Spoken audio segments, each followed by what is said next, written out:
So after the election, I at least tried to offer my, um, my fellow lefties across the pond at least a silver lining, and that was that. Look, even though Trump won, he won an overwhelming landslide and has pretty much won all three branches of government at this point. The Republicans are in full control, and to you, I said that actually may turn out to be a very good thing for you because as we saw in our own government when we had a big conservative landslide, yeah, 2019 through to our recent election really wasn't the best time for the Conservative Party, where they ripped each other to shreds, resulting in Rishi Sunak being just so unable to put forward any bills or anything like that, just for the idea that it might cause some sort of massive internal rift and civil warring within the party. And I think now you are seeing this, and we're going to cover this in a bit. Of you've got I would say, let's say the sane Republicans. I would never sort of agree with them on anything politically, but um, sane as probably you can get, I would say, of what get dubbed the rhinos. So we'll use that terminology to describe them as well. And then, of course, you've got all the big hardcore MAGA Republicans, all the very pro Donald Trump people. Well, the MAGA people won.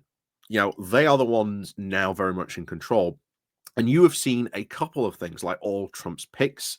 Some of the rhinos have been, shall we say, very, very shocked and appalled at even some of the people like Matt Gates. I think there is a lot of sigh of relief that they don't have to do anything with that anymore, at least. But there are still other picks that Trump has made they really don't want to go with. You had Mitch McConnell come out and basically say, right, no recess appointments. Like, you have to go through the full confirmation hearing for these guys to be picked. We're not going to give you any shortcuts on this. And still, you've got Robert F. Kennedy, who again could do a lot of damage in his position as head of the FDA. So there's a lot of damage that these guys could be done. So if anything, maybe the Republicans and at least the rhinos, shall we say, like Mitch McConnell coming out and going, right, we're gonna you're gonna have to follow the process here. Probably actually very good, because they are now going to have to go through confirmation hearings, and a lot of these people are going to get absolutely savaged during confirmation hearings. So that is certainly something that will, I think, hurt the Republicans in the long term. But eventually, they will have to go back to the electorate. In 2 years, you will see midterm elections. What is that going to be like? What is that going to be like for them in sort of many states? Will things change then? Will we see them lose the House? No, or the Senate? I can't remember which one it is, but yeah, will we see them lose that? Then will we see them lose control? All these things could play out because of these two factions, these two opposite ideologies in many ways can't get along with each other. And we've seen that play out in our own politics, even now over here. So I think you could be very, very likely be about to see some very similar scenes play out over in America.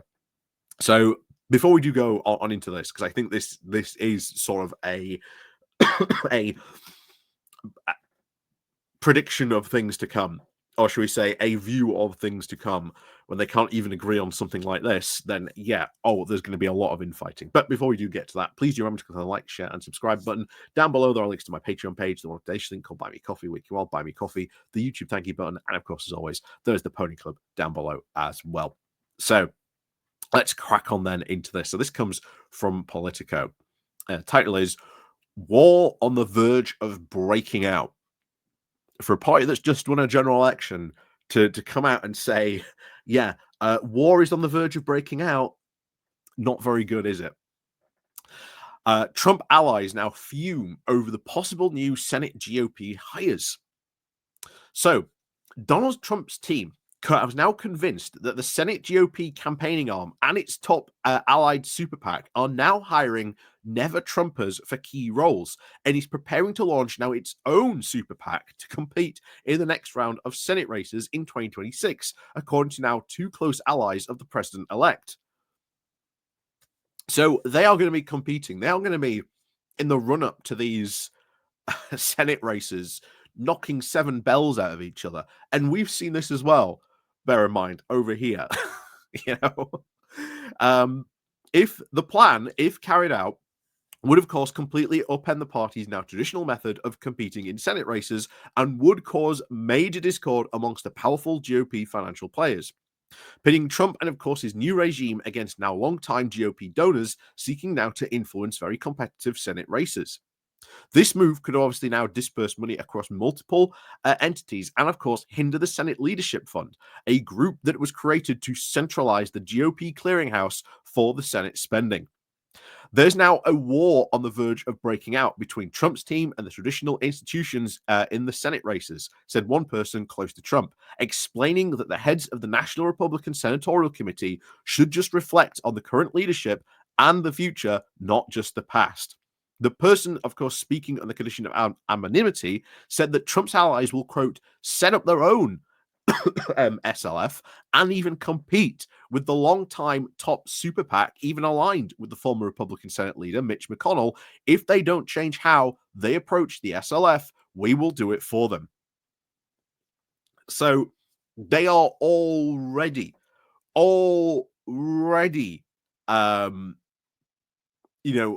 saying if we don't get our way, if we don't get the people we want, if we don't get more, shall we say, MAGA Republicans in, we're going to be upset. Now, remember, last time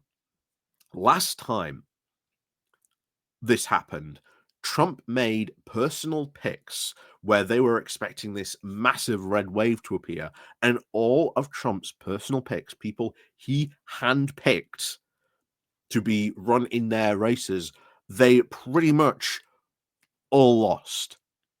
Like, I think there was maybe one that won, but all the rest lost completely.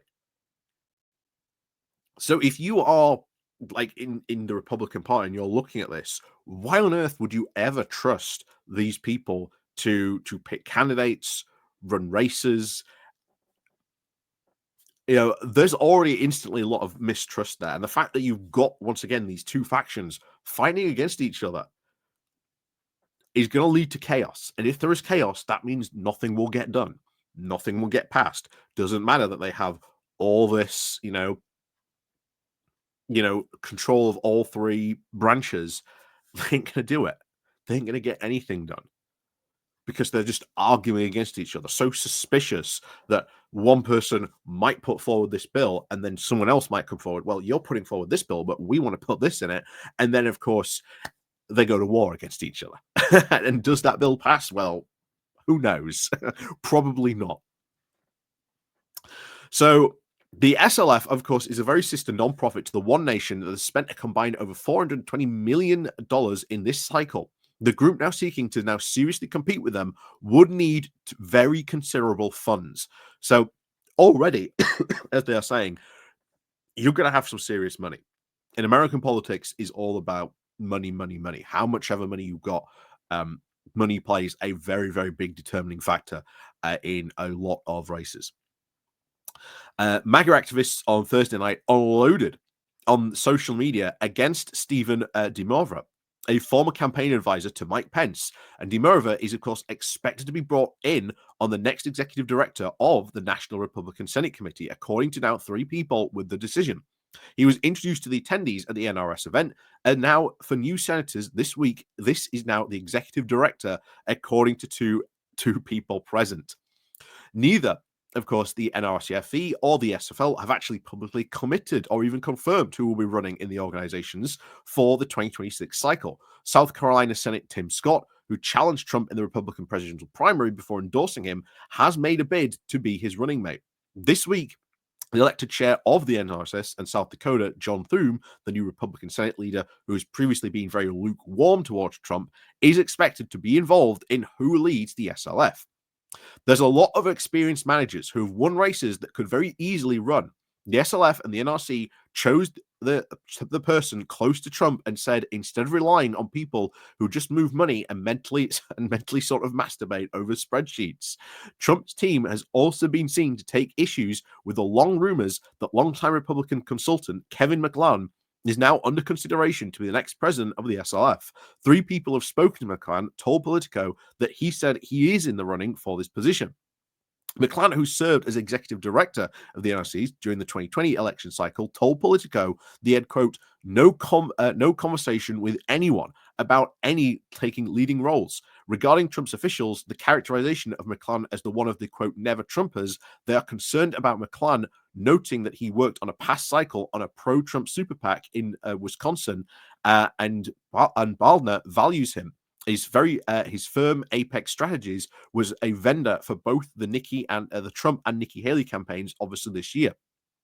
So they are worried, of course, that you've got people part of these other campaigns. Nikki Haley, basically, even though she lost, you could see that at this point she had lost, and she stayed in the race to say, "I want people to say who don't have a choice to say it." She was never going to win, but she stayed in.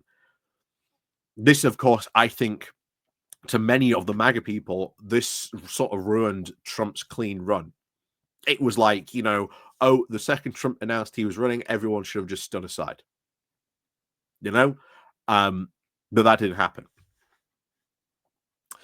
The SLF is, of course, currently led by Stephen Law, a longtime GOP operative with close relationships to donors and, of course, McConnell.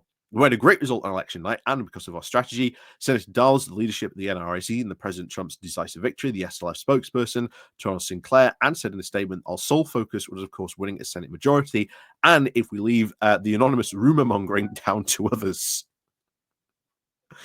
So they're not even, we'll get on with doing our role. If people want to, rumor monger about us, we're not going to comment on them. So any decision, of course, on the SFL president and, of course, the 2026 cycle is, of course, weeks away, according to a person at least familiar with the hiring process. A second person, a Trump world political advisor, echoed, of course, the concerns about the names circulating to be both head of the groups, as well as Trump's team launching its own rival PAC, saying, you'd think a committee that just lost 4 races in the states that Trump won and only had a couple of real offensive opportunities in 26, also in states Trump won, could be now interested in political guidance and leadership that is in tune with the President Trump's new Republican coalition in order to protect rather than potentially lose its new majority. Well, again, we saw this as well, this new conservative coalition that broke apart incredibly quickly. How quickly is that coalition going to break apart again? I think, as we saw over here, I think it could break apart very, very quickly indeed. I don't think the American people are going to give Trump very long in this. I don't think he's going to get a very long honeymoon. I think, come April, maybe May, I think you're going to see Trump really start to nosedive in polls. The team that, of course, ran the NCIS during the 2024 election cycle this year is, of course, being replaced by a new one, led by Scott and the advisors that he now decides to bring on. The Trump world political advisor said that Trump's team is now not likely to leave the Republican anti-Trump candidates uncontested, and that there was no chance that the Senate candidates would be successful without Trump's voters showing up in the midterms. So they're already saying, well, look, if you choose these anti-Trump candidates and they get in uncontested, how can they possibly win? So instantly, they are the ones making this an issue, and it is a loyalty issue. You can see this instantly. Are you pro-Trump? Are you anti-Trump? If you are anti-Trump, well, what are you doing here? I think you're going to have a lot of these types of interactions over the couple of years of these people who were, never Trumpers, very lukewarm to Trump. I think you will see people flip. and their feelings on Trump. Again, depending what happens once he gets in, a lot of things could happen. So these, of course, hiring moves would make a very stark departure from 2024, when the operation was led by Senator Steve Danis, who obviously developed a very close relationship with Trump and urged the president not to back his preferred picks in key races. Trump's endorsement did help the NCR now secure its favored nominees in Montana and West Virginia. Denise, of course, did serve as a linchpin between Trump and McConnell, two men who did famously not get along. And that is going to continue. The fact that you've got McConnell, who, bear in mind, we do not know about his future. There's still, of course, looking at the guy's health. He is incredibly old. It is only really a matter of time before he steps down, who becomes the new, Senate Majority Leader. That is going to be in itself a big internal fight if that happens. Trust me, if something happens to McConnell, there will be a huge fight, because obviously the MAGA people will want someone like pro-Trump and like pro-MAGA, where the other side of the Republican Party, the rhinos, will come out and say, no. And I think when it comes down to money, power, and influence, I think it's all on the rhino side. And we'll see what happens when that fight kicks off. But that will be a huge fight should that happen. Huge fight on that side. Nathan Brand, of course, a spokesperson for Scott, declined to confirm or even deny that DeMora actually led this line to committee, and said that the new chair had spoken to Trump about these plans, and the first report was that DeMora was being brought on to run. DeMora did not, of course, immediately respond to the request for comments. Senator Scott and President Trump have, of course, discussed hiring positions for the NRCs, and, of course, have looked forward to the incoming leadership and the committee, Brand said. President Trump has, of course, committed doing whatever it takes to not only protect the majority, but to grow it. Will it, though? With so many already, Trump taking a lot of senators, because you can't be, be picked for Trump to run in this position and be a senator. This could cause now a lot of, races, what we would refer to as by-elections over here. Those could cause, and that could eat into their majority. So yeah, that'll be interesting. If Democrats are smart about it, you'd be looking, right, well, who's going to get picked off? Who's going to be losing? Well, let's sort of focus on winning a couple of those races. I think that's, if they are smart, that will be going into, but I don't think that's likely at the moment. It does look like they are really, really going to sort of go into a civil war. I think we're going to see a Democratic civil war probably happen as well. That is certainly for true on that one. But of course, let's just skip to the end on this. But a lot of his supporters now have a lot to do to work over on these skeptics. So a lot of senators are, of course, very upset, and they're just curious. It doesn't make sense, said a veteran of the NRC who keeps in touch with the Republican senators. Trump had this massive win, and now they're bringing in this never Trumper. Yep, because they know, the Republicans got to know that eventually, at the end of the day, there are other elections going to be taking place, and if Trump screws up massively, bear in mind, if Trump screws up massively, which is there every chance of that actually happening, you've got to run in other elections. That means you've got to have people who are in your own party going to cause, and hold Trump to account. You might not like that, but that's how it's going to play out. So we'll see what happens. But oh boy, a lot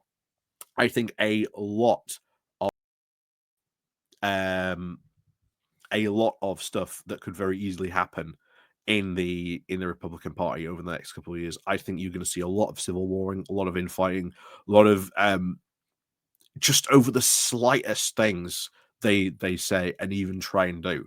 It is not going to be a unified party, and getting stuff done in a non-unified party is next to impossible. Once again, look at the past administration we had under the Conservatives. Look at the one we've now got with the Labour government, with a very big majority, very, very sort of united on that. But yeah, it's going to be interesting times to watch what happens over there for certain. But as always, thank you very much for watching. And of course, as always, we'll see you all next time.